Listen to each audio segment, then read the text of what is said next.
Hey, what is up guys, Luke160 today, bringing you some more Halo content. And if you are getting a little bit tired of Halo content, do not worry, I will be switching it up a little bit very soon, as well as if you like Halo content, also do not worry, because I will be keeping Halo content. It is one of those games like Call of Duty, Halo, games like that I am constantly coming back to, and I'm not just talking about video wise, I am talking of course just playing wise. I love playing these games, and that's why I love making videos about them. Moving past all that, today I am talking about the Xbox One X, previously known as the Xbox Scorpio, and since it is kind of a mouthful, I am going to just refer to it as the X for this entire video. So anyways, the X, is it a good price to have it at $500? And I'm going to answer that right away and say yes. The reason for that is because console prices have been very close to this price range in the past. Now PlayStation 3, I think it was 20 gig version came out, and it was like $500 when at launch. Literally, it was $500 at launch. Isn't that crazy to think about? And they had a 60 gig version that came out, and it was $600 at launch. Isn't that crazy? So anyways, those two consoles all the way back, and I think it actually launched late 2006. Those two consoles launched, and they were ridiculously expensive, but people still bought them, of course, at the time. It took time for them to go down in price, because I think it's very obvious that most of these consoles don't sell, the majority of them, until later on when they're got like a price drop, even if it's a $50 price drop, which is what I would love to see with the X. So moving on past that, yes, these consoles are actually competitively, not necessarily competitively priced, but we're just happy, or at least I am happy, that they haven't gone up a whole lot throughout this time period that we've had, because man, can you imagine if consoles nowadays cost like $1,000? No, they've gone down in price, thank God. Otherwise it would have been a bit ridiculous to be spending even more money. I was worried when they were releasing all the information about this that it'd be even more, like $600, $700. I was hoping for very like hoping for 400. When I say very, I mean like I knew it wasn't going to be 400, but I was hoping like maybe they'll go 400, because I want to see this console sell well. And I know that one of the reasons why the Xbox One originally was not outselling the PlayStation is because it was so much more expensive. It was $100 more expensive. It came out at $500, and they tried using the Kinect to justify that price, the larger price, as opposed to the PlayStation 4 coming out with, you know, the regular console, not including the PlayStation camera. But you know, a lot of people don't like Kinect, so in the end it really didn't matter to a lot of people. And when they started taking away the Kinect and dropped that price by $100, they started selling more. And when they dropped the price even more and more, they saw just so much more people buying the Xbox, and started to eventually start outselling the PlayStation. Not a whole lot. I'm not going to pretend like the Xbox is doing better throughout its lifespan than the PlayStation did. The PlayStation throughout that current generation lifespan has done better than the Xbox. But that price difference is one of the key points that I'm trying to make. Because it costs $100 more than the PlayStation, they lost a lot of business that way. And I'm not trying to say that they should have necessarily gone cheaper. I wish they did, but at the same time they still have to make a profit.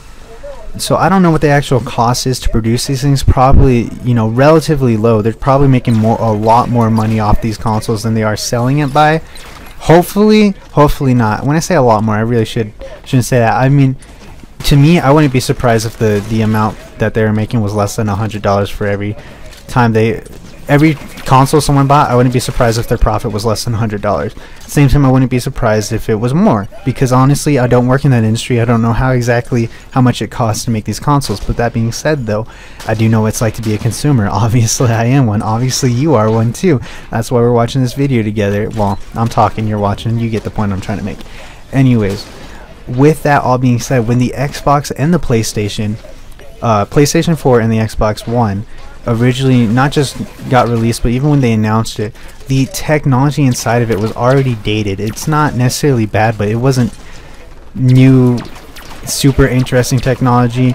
And I remember it being a big deal when people were hearing about this. We kept going, oh, it wasn't actually all that powerful that we thought it might be. They didn't really bring that amazing A game that we thought. And one reason for the Xbox side was because they used ESRAM, which was like a very weird thing to a lot of people, as opposed to even more DDR5. You know what I'm trying to say. I can't fucking even process what I'm trying to say here, so I'm hoping you guys get what I'm thinking. But you know, as opposed to using the RAM that the PlayStation 4 used, they tried to do a whole different architect where they were using this ESRAM and hoping that developers would be able to take advantage of this ESRAM and use that to the Xbox advantage to basically win over the PlayStation in terms of the performance department. But it became a whole big issue where a lot of developers weren't necessarily able to, again, I don't work in this industry, but from what I understand, a lot of developers weren't able to develop you know, with this ESRAM, using it to its full potential, as well as the Xbox One just as a whole, including this PlayStation 2. It just wasn't as you know, high speed performance as we all hoped, even though knowing they were going to be consoles, and consoles are never like high-end PCs, they're never at that level of performance, but we still hoped that it would be a little bit more. And then when it came out, we all were a little bit disappointed, but not too disappointed, because we do realize that consoles are highly optimized for. That's why we're able to run amazing games still 7 years past the release date, or however long it was when the 360 came out. I mean, the 360 is like 10 years old now, and they still had, for a little bit there, games coming out for it. Granted, they weren't good games, they're bad ports, but they still had games coming out there. I mean, don't ever try playing Black Ops 3 on Xbox 360. It's just awful. That all said and done, though, the technology in the Scorpio, or excuse me, the X, it's going to take you a while to get used to that, but the technology within the Xbox One X is actually pretty impressive. It's not super high-end PC impressive. Like, obviously, if you spent like $3,000 on a PC, you're going to outperform the Xbox One X. But that's the thing, you have to spend $3,000 on it.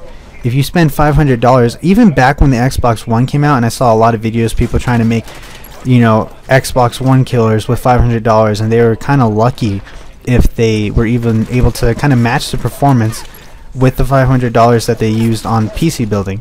And I'm not trying to say that sound like a dick. I love PC gamers too. I'm mainly a console gamer, but I spend a lot of money on PC gaming. And with that, I mean, I'm going to be honest with you guys, half these people who try to make these competition videos of, at the beginning, remember, when the technology, when the Xbox One originally came out, when they try to do these $500 builds to beat the Xbox One, they really didn't beat it, in my opinion. Their performance on these PCs wasn't good enough. And that's because PC parts are ridiculously expensive.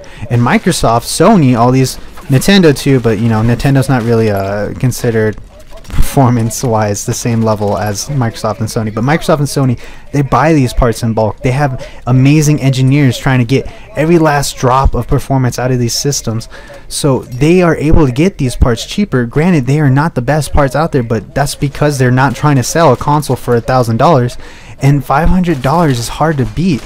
Now we're seeing it where the point where the Scorpio is actually seeing even better parts in it, pretty impressive parts for the time being. And that's why this $500 price range isn't too bad. With that being said, I am going to end this video with, I would love to see it at $450, because if this console was at $450, I definitely believe they would sell a lot more. Anyways, guys, I'm going to end this video by saying thanks for watching and have a great day.